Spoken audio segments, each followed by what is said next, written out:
सबसे पहले मैं सुधांशु जी आपके साथ शुरुआत करना चाहती हूँ। राहुल गांधी जी की बहन कह रही हैं कि पार्टी पॉलिटिक्स से ऊपर उठकर आज उन्होंने बात की है देश की संसद में। राहुल गांधी ने राहुल गांधी ने कहा है कि आप लोग महाराष्ट्र में, मतलब सीधा आरोप तो यही है उनका कि धांधली हुआ है वोटर्स लिस्ट में। वो कह रहे हैं कि विधानसभा से लोकसभा चुनाव आते आते 70 लाख लोग कैसे जुड़ गए और जहां जहां ज्यादा जुड़े वहां वहां बीजेपी की जीत हुई। तो सीधा धांधली का वो आरोप लगा रहे हैं। आपका जवाब इस पर? चलिए शुरू करते हैं। देखिए, जो प्रियंका जी कह रही थी, तो राहुल गांधी पार्टी पॉलिटिक्स से ऊपर उठ के नहीं, बहुत नेशनल पॉलिटिक्स को नीचे ले जाकर उन्होंने अपना बयान दिया है। जयशंकर जी ने बहुत स्पष्ट किया, देखिए, और किरण रिजिजू जी ने वहां खड़े होकर कहा नेता प्रतिपक्ष को सदन के ऊपर निराधार आधार के ऊपर ऐसे अनर्गल बात नहीं करनी चाहिए भारत की विदेश नीति को लेकर। अगर हो तो उनको कोई तथ्यात्मक सबूत देना चाहिए। और इससे पहले भी वो सदन के पटल पर विदेश के बारे में बोलते समय झूठे साबित हो चुके हैं। आपको याद हो, जो राफेल के मामले पे उन्होंने कहा था कि फ्रांस के राष्ट्रपति ने उनसे व्यक्तिगत मुलाकात में ऐसा ऐसा कहा। शाम होते होते फ्रांस सरकार का खंडन आ गया था कि राहुल गांधी से किसी प्रकार की कोई ऐसी बातचीत नहीं हुई थी। दूसरा, इस भाषण में कुछ भी नया नहीं था। राहुल गांधी जी की जो 4-5 प्रवृत्तियां हैं वो इसमें सहज दिख रही थी। नंबर 1, हार के बाद ठीकरा चुनाव आयोग के ऊपर फोड़ने का प्रयास करो, यानी ये एक प्रकार का फ्रस्ट्रेशन निकालो। नंबर 2, चीन का महिमा मंडन करो। नंबर 3, मोदी जी के विरुद्ध जितना ईर्ष्या और द्वेष है उसका प्रकटीकरण करो।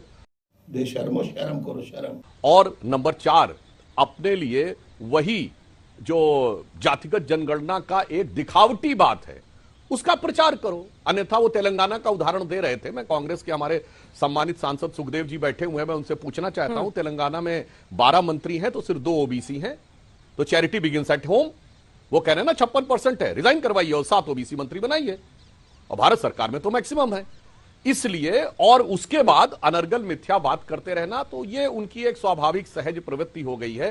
तो कुछ भी नया नहीं था। यही 4-5 चीजें जो मैंने आपको बता दी अंजना जी। कोई दर्शक जो आपके लाखों देख रहे होंगे, कोई भी उनका भाषण उठा के पिछले 1.5-2 साल का देख लें, इन 4 चीजों से ऊपर वो उठ ही नहीं सकते। सही पकड़े हैं। और एक लाइन में मैं और कह दूं, जिस चाइना का वो बहुत महिमा मंडन कर रहे हैं, वो खुद इस समय एक चुनौती से गुजर रहा है। मतलब मुझे लगता है कि उनको शर्म आनी चाहिए उस देश के बारे में कहते हुए जिसका कि डिफेंस मिनिस्टर ली फांगशू गायब हो गया और उस पर कोई चर्चा नहीं। फिर विदेश मंत्री क्विंग गैंग गायब हो गया, उस पर कोई चर्चा नहीं। सबसे बड़ी कंपनी के मालिक, अलीबाबा के मालिक गायब हो गए, जैक मा, और उसके बाद 1 साल तक गायब रहे, कोई चर्चा नहीं। जहां एवरग्रांड सबसे बड़ी रियल एस्टेट कंपनी ने बैंक्रप्सी फाइल कर दी 2024 में। दुनिया की सबसे बड़ी रियल एस्टेट कंपनी चाइनीज थी, मगर उस चीन का गजब गुणगान करते हो। फिर एक अजीबोगरीब बयान देते हैं कि chief of the army staff ने ऐसा बोला है। मुझे लगता है कि ये आदतन फितरतन उनसे ये होता ही रहता है। और मुझे लगता है जो सांसद लोग बैठे होंगे कांग्रेस के, वो भी सोचते होंगे कि ये रिपीट टेलीकास्ट हम कितनी बार देखेंगे और कितनी बार हमें बाहर जाके इसका बचाव करना पड़ेगा। तो इन सारे तथ्यों के आधार के ऊपर अगर वो तथ्यात्मक जवाब दे सके तो मैं बिल्कुल उनका स्वागत करूंगा, चीन से लेकर जातिगत जनगणना तक। ये हुई ना बात। आपने सवाल पूछा मुझसे इन आंकड़ों को लेकर। दूसरा आपने कहा कि क्षेत्रीय दलों की पार्टी के लिए, हाँ, बहुत सारे हमें कारण हैं, हमें लगते हैं, पर हम इस इलेक्शन कमीशन की जो सामने आ रहे हैं प्रश्न चिन्ह, उसको हम दरकिनार नहीं कर सकते हैं। मैं आपको कुछ आंकड़े रखती हूँ। 72 लाख लोगों ने लोकसभा से लेकर विधानसभा न्यू वोटर्स ने वोट किया है, मतदान दिया है, जिन्होंने लोकसभा में नहीं दिया था पर विधानसभा में दिया है, जिसमें से 70 लाख अगर वोट की बढ़ोतरी हुई है तो भारतीय जनता पार्टी के खेमे में हुई है। लोग तेरे को बताते तेरी माँ की।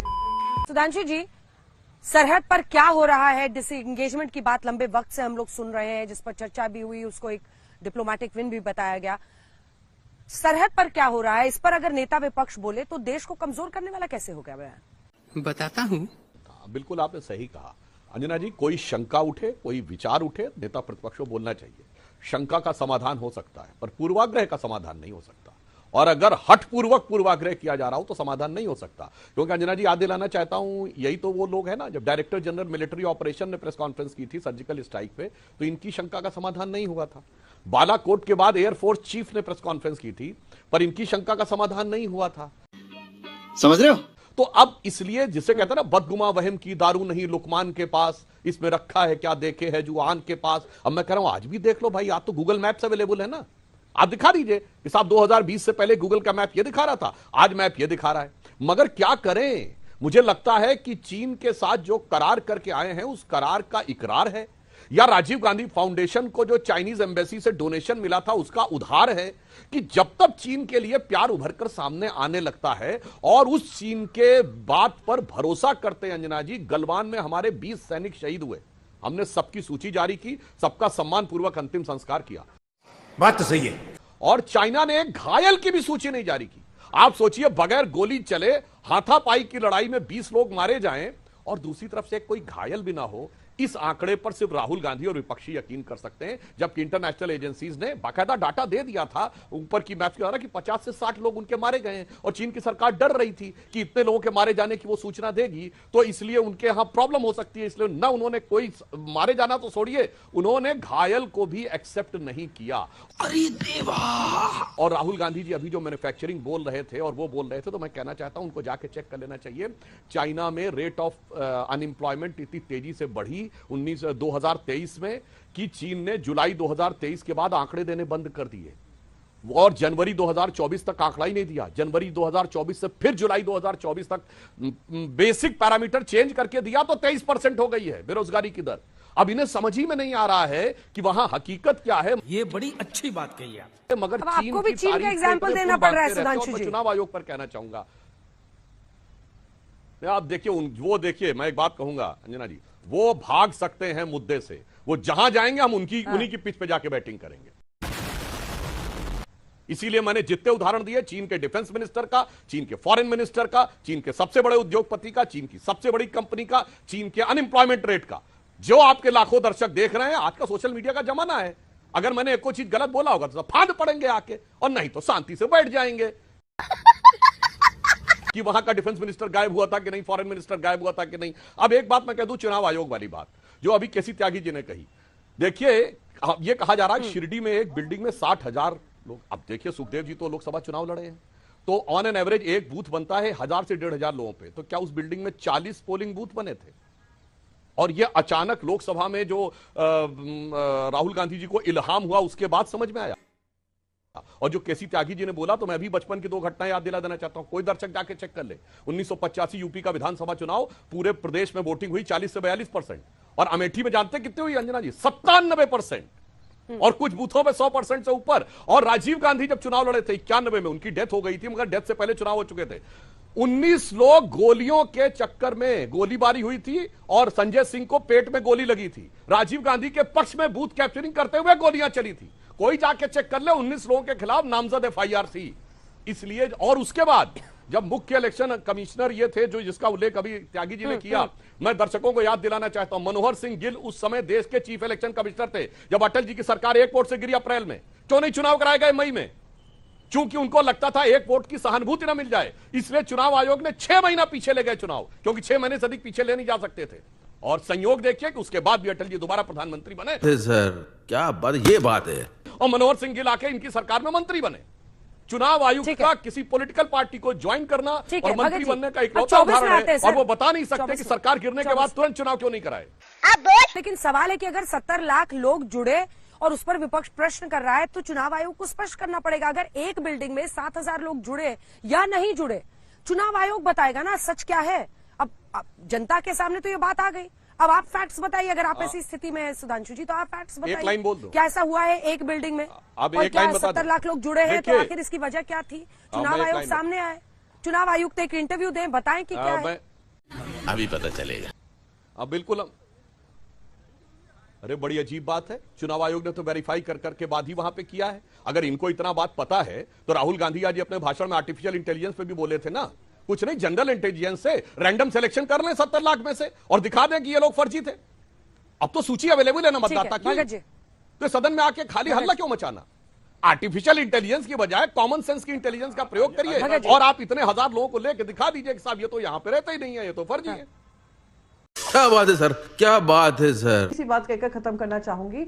बहुत बड़ी बड़ी बातें यहाँ पर सुधांशु जी कह रहे थे। सुधांशु जी, चाइना और इंडिया में बहुत बड़ा डिफरेंस है। चाइना एक ऑटोक्रेसी है, हम एक डेमोक्रेसी हैं, और हमें एक डेमोक्रेसी का मॉडल बनना है। हमें transparency, free and fair model बनना है। हम चाइना के अनएम्प्लॉयमेंट को क्यों देख रहे हैं, जब हमारा ट्रेड गैप भी चाइना के साथ $83.3 बिलियन हो चुका है, जो आप ही के कार्यकाल में हुआ है। अच्छा, रिकॉर्ड तोड़े हैं हमने ट्रेड गैप और बढ़ाने में।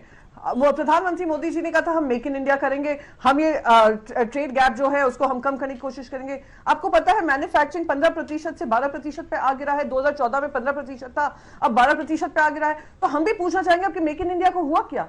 अभी बता है भाई, अभी बता है। सुधांशु जी, अब आप प्रियंका जी की बातों का जवाब दीजिए, सुखदेव जी का भी। दोनों जो आरोप लगे हैं कि हमें तुलना लोकतंत्र से करनी है, हमें एआई हो, हर फील्ड हो, मैन्युफैक्चरिंग हो, उसको कैसे आगे ले जाना है ये आपको तय करना है। जवाब देखिए आपके। बिल्कुल मजा आएगा ना भिड़ो। मैं प्रियंका जी की बात को बिल्कुल कहूंगा। प्रियंका जी ने बहुत सही बात कही और राहुल गांधी को आईना दिखा दिया है कि डेमोक्रेसी और ऑटोक्रेसी में तुलना नहीं हो सकती है। चीन में सरकार चाहे एक आदेश देगी और आपको जमीन खाली करनी पड़ेगी, ना आप कोर्ट जा सकते ना कुछ, और बस आपसे कह दिया जाएगा एक अपार्टमेंट आपको 2 महीने बाद मिल जाएगा, खत्म, आगे कुछ नहीं हो सकता है। और जो मैन्युफैक्चरिंग में जो वर्कर्स हैं उनकी जो वेजेस हैं जो अमेरिका के मुकाबले, दुनिया के मुकाबले 1/10 है, और जो सरकार तय कर देगी, फाइनल, खत्म। हर कंपनी के बोर्ड के ऊपर वहां पर कम्युनिस्ट पार्टी का आदमी रहेगा, वो तय करेगा, शेयर मार्केट का रेट भी खत्म। तो बिल्कुल सही कहा प्रियंका जी ने। राहुल गांधी जी को सोच समझ के करना चाहिए। हमारे यहां 1989 से 2014 तक 25 साल अस्थिर सरकारें रहीं, और हमारे यहां वो सरकारें रहीं जो चीन के साथ करार करती रहीं, चीन से एग्रीमेंट करती रहीं, चीन से डोनेशन लेती रहीं। चीन के किसी नेता ने भारत के किसी नेता के साथ कोई कॉन्ट्रैक्ट नहीं किया, कोई डोनेशन नहीं लिया, इसलिए वाकई दोनों की तुलना नहीं हो सकती। अब जहां तक जातिगत जनगणना वाला विषय जो उन्होंने उठाया था सुखदेव जी ने, तो मैं कहना चाहूंगा, एक डेट बता रहा हूं जो आपके लाखों दर्शक हैं। 2021 से पहले कभी आपने राहुल गांधी का बयान नहीं सुना होगा कि जातिगत जनगणना करनी है, यानी कोविड की सेकेंड वेव से पहले। आप देखिएगा नहीं मिलेगा आसानी से। और अभी तो रुको, क्लाइमैक्स अभी बाकी है। कारण क्या है? एक हेनरी लुसी फाउंडेशन है यूरोप में, जिसमें क्रिस्टोफर शेरलेट है, जिनको $4 लाख इनिशियली मिले, how to tackle the Hindu majoritarianism. तो ये बात आई कि इसको टैकल करना है तो कास्ट सेंसस का प्रोजेक्ट लेना पड़ेगा। समझ रहे हो ना? 2021 में दुनिया में कॉन्फ्रेंस हुई डिसमेंटलिंग ग्लोबल हिंदू, जल्दी खत्म कीजिए। और 2023 में उसी के कंटिन्यूएशन में हुआ इरेडिकेशन ऑफ सनातन धर्म। ये मैंने सिर्फ फैक्ट रखे, दर्शक अपने आप चेक करें कि अचानक जो कुछ बाहर से हुआ कि हिंदुइज्म को कैसे कंट्रोल करना है या डोमिनेट करना है। हेनरी लुसी फाउंडेशन, क्रिस्टोफर शेरलेट, dismantling global Hindutva and eradication of Sanatan Dharma, 2021 से पहले के बयान इतने की इजाजत देता है। आपको बीच में काट रही हूं मैं। तौबा तौबा तौबा, थारा मूड खराब कर दिया।